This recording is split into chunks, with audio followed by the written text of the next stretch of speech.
everybody. Welcome to the Garage, the Court of Public Opinion. Peter Clayton's behind the camera. I'm Jeremy Cordeaux. Thank you for all your feedback and comments. I'm very grateful.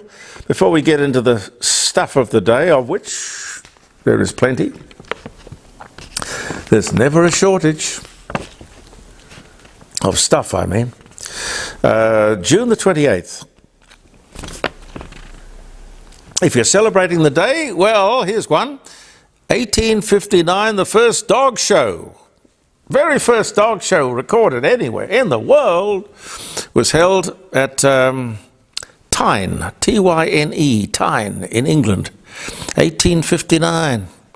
Mel Brooks, 1926, American actor, comedian, director. He was so clever, so creative.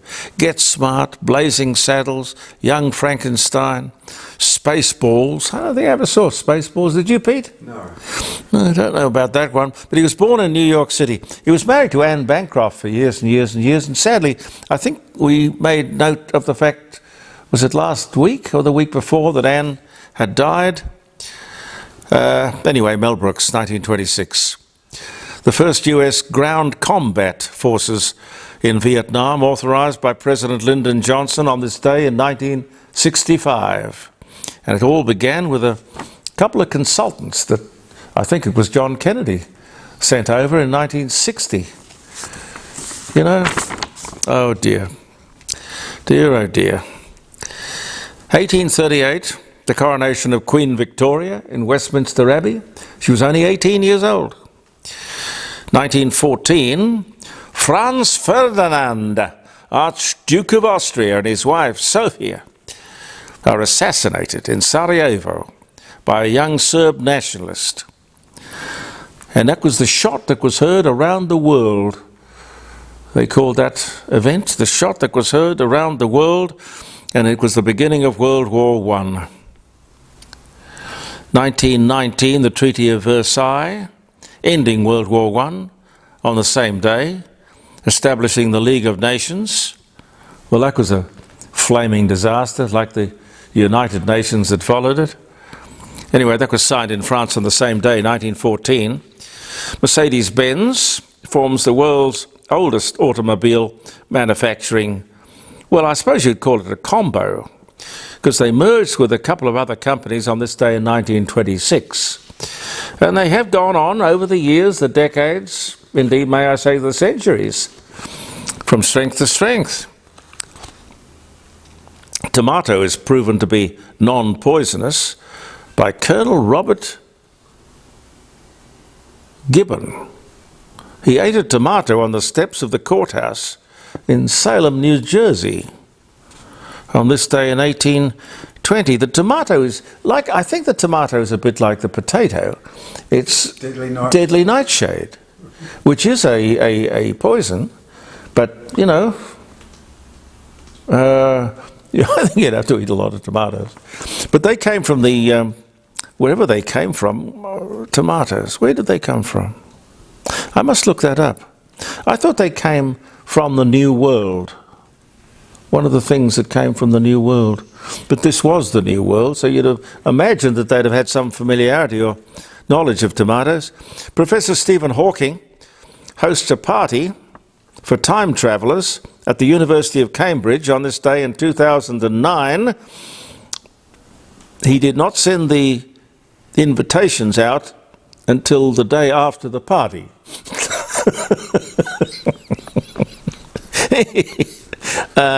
He had a sense of humour. These ribs still hurt, Pete. Don't make me laugh. Don't make me laugh. Adolf Hitler flies to Essen, Germany, for the Night of the Long Knives. A lot of people didn't make it through that night.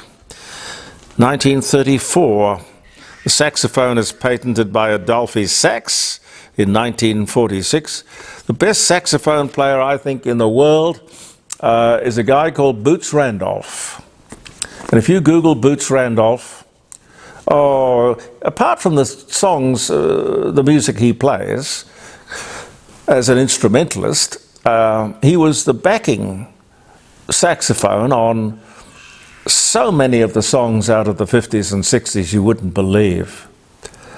Just listening to it, it makes the thing weep almost. Makes it talk to you. Fantastic. I think he's still with us. 1846, the saxophone was invented.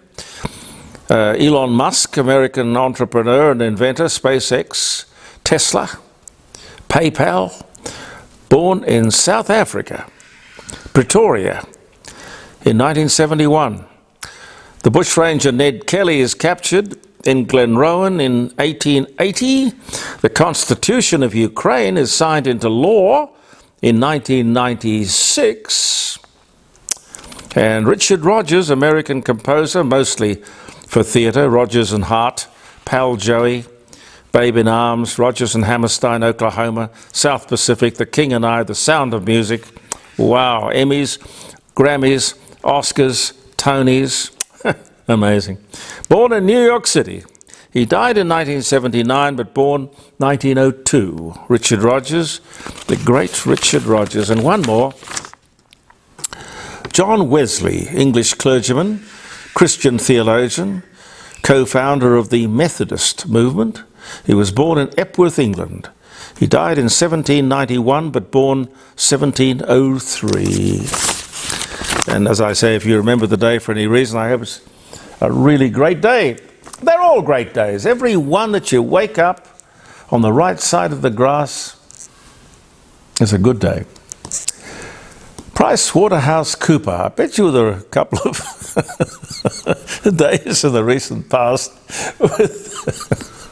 they probably had trouble waking up and facing the day. But anyway, Waterhouse Cooper are scrambling to restructure their company.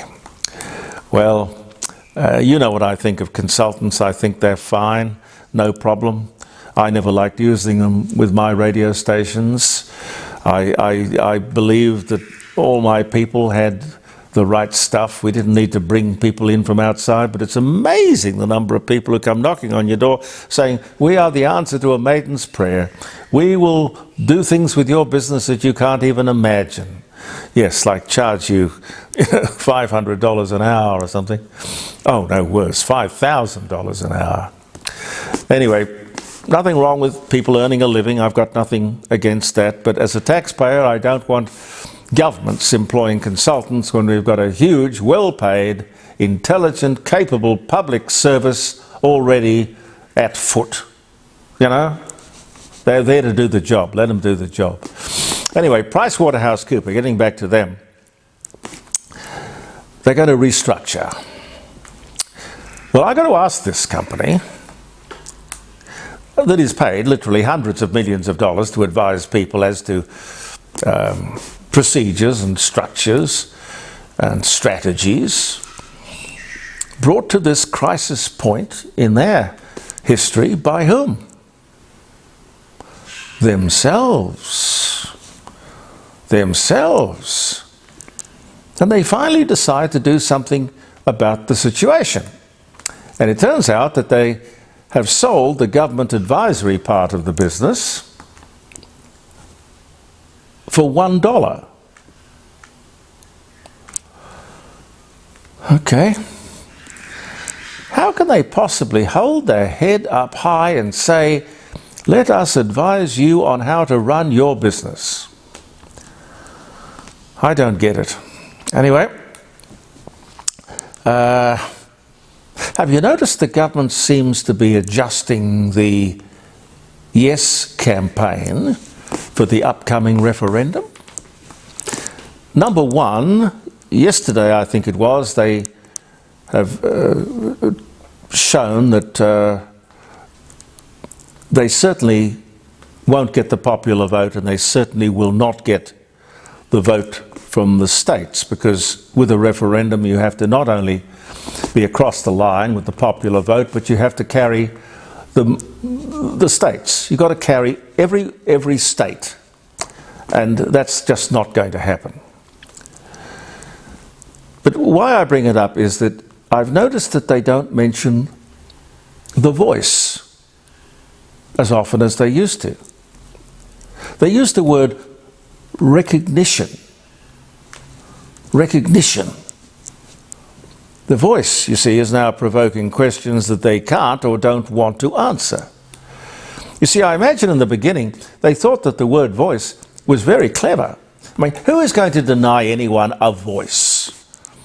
That'll get up all right. Of course it will. And instead of telling people what they're voting for, when we get the voice in, the voice can then say anything that we want it to. But I always knew that they wouldn't find it that easy. We are not that stupid, Prime Minister. And speaking of Anthony Albanese, have you noticed that he adjusts what he says about the voice, or the recognition, as it's fast becoming known as, depending on the audience in front of which he is standing? Those people want us to sign a blank cheque, which of course no one should ever sign. One of their favourite calming disclaimers is the voice will only be consulting on things that affect the Aboriginal people. Now, what they don't tell us is, of course, everything the government debates, the executive implements, everything affects everyone.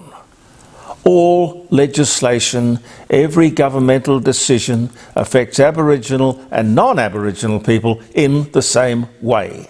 So if they win with this voice thing, they will clearly have the right to argue and discuss an Aboriginal point of view on absolutely everything. And we're talking about 3% of the population with that much influence. Can you just imagine the chaos, the logjam, the confusion that could ensue?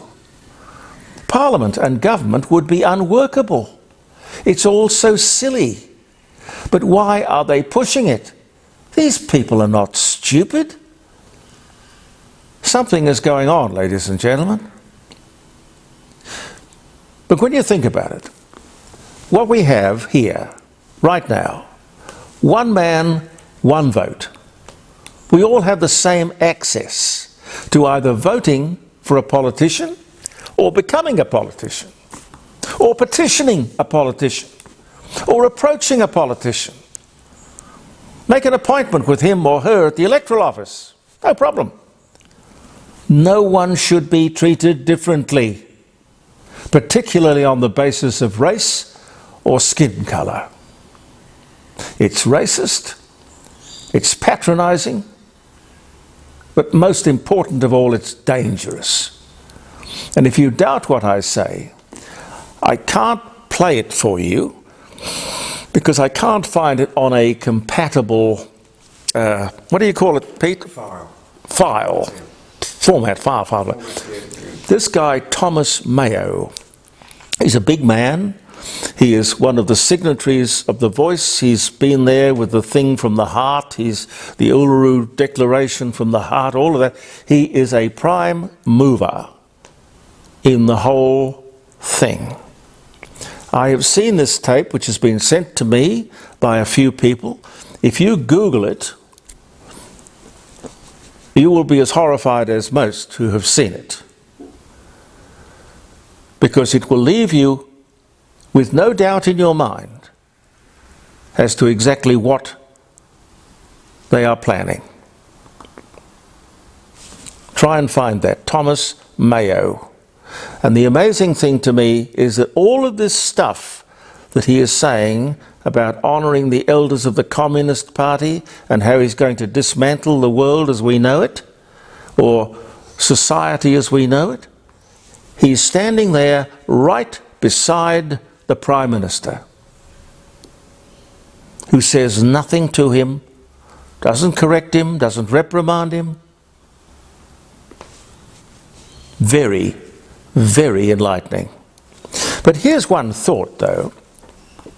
If you believe the government when they say this voice will only have effect on things that are already connected or directly connected to Aboriginal people, I say, of course, that Everything affects Aboriginal people and non-Aboriginal people in the same way, as I just said. But let's say the government is right, and there is a separate department, a compartment for Aboriginal people and their issues, quite isolated from the rest of the country, which is nonsense. What they would be saying, ladies and gentlemen, is that we have, and they want, apartheid. Pure and simple. Two separate nations, which would go, of course, with the two separate flags, I guess, which, as you know, if you watch my Court of Public Opinion, I'm vehemently against. But we don't want apartheid. Why do they? What could this government be thinking of? What is the real plan, the real game? Is it, as some say, a Trojan horse, hiding an Aboriginal treaty, a demand for a percentage of the Australian GDP, that's the wealth of the country, to which, by the way, they only contribute 0.4%. I don't know if you heard, but in Western Australia, a mining company has closed down a prospecting site because the Aboriginal people with whom they were negotiating said they would only give it the thumbs up if they got a percentage of that which the miners derived from it. So you go do the work and we'll take a percentage. I don't think they specified in the story I saw the actual percentage that they wanted. But the mining company said no, closed it down. They'll keep the rights to it, knowing full well, of course, that every mining venture has to incorporate royalties to Aboriginal people, and I think that's fine.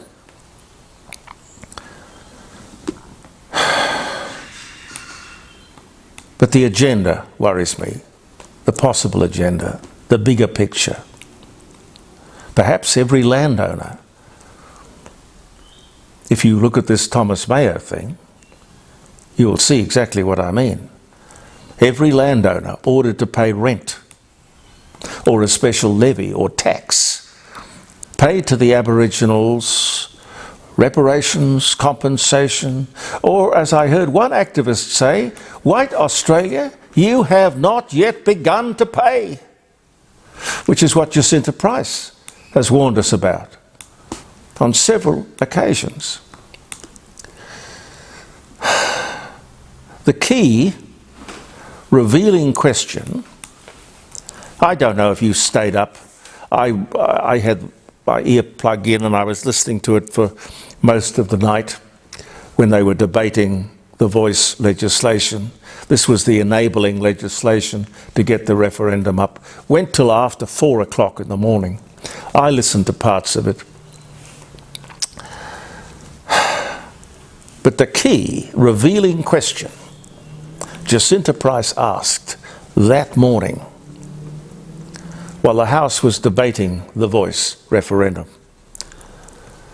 close to 4 o'clock. And she asked a very simple question which proves the voice has unlimited reach and unlimited power. Everything is in play, the senator said, meaning every issue, every debate, every decision, in the dead of night, Senator Jacinta Price asked Labor Senator Anthony Chisholm a very simple question. Are Aboriginal Australians Aboriginal citizens? Which is a pretty simple question, isn't it?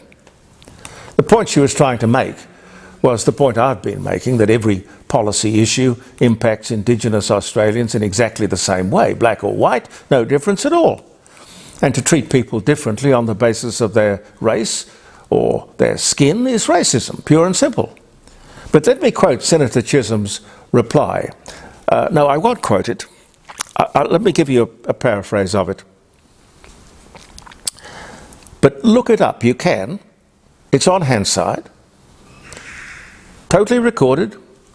Senator Chisholm's reply suggested everything is in play. Aboriginals will be able to have a say on everything that is before the House. There you have it. Hansard, black and white. Just before 4 a.m. Look it up. Look it up. I don't think I'd worry so much about the world and Australia's place in it, except that we have brainwashed the next generation of young people, school kids. Because the left-wing teachers, who know nothing about the real world other than the crap that they were told about, they were indoctrinated, not educated. They push it on to the next generation along with climate change, political correctness, cancel culture. They will perpetuate all of this, not knowledge though, no knowledge. They can come out of school barely reading and writing. God help us and the country. When the national carrier welcomes people on board the aeroplanes, this was brought to my attention, by the way, from somebody making a comment on Facebook. Qantas welcomes people aboard the plane, not with destination Sydney or Melbourne, or welcome ladies and gentlemen, we're going to Brisbane. But you know what they say? Instead of Adelaide, we're going to Adelaide, ladies and gentlemen, we're going to Ghana land. We've gone to Ghana, we're going to Ghana land. We have certainly, absolutely, totally, comprehensively lost the plot.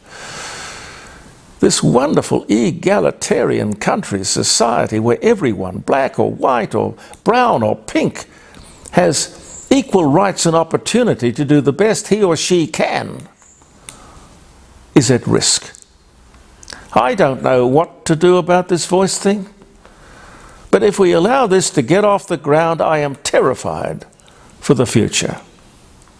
But I don't know about you, Pete, but I'm encouraged by these polls that I see, people slowly coming to the realization that it doesn't fix any of the real problems affecting Aboriginal people. Well, I think if people look at the Mayo, if they look that up... Yes. No, you're perfectly right. Yes. Right, yes. What's his first name? Thomas. Thomas. Look up the Thomas Mayo thing if you can find that, if somebody can send it to you or send it out to as many people as possible. Ladies and gentlemen, I think that says it all. Thank you so much for viewing the Court of Public Opinion. Believe in yourself. I'm Jeremy Cordeaux. Peter Clayton and I will be back tomorrow. See you then.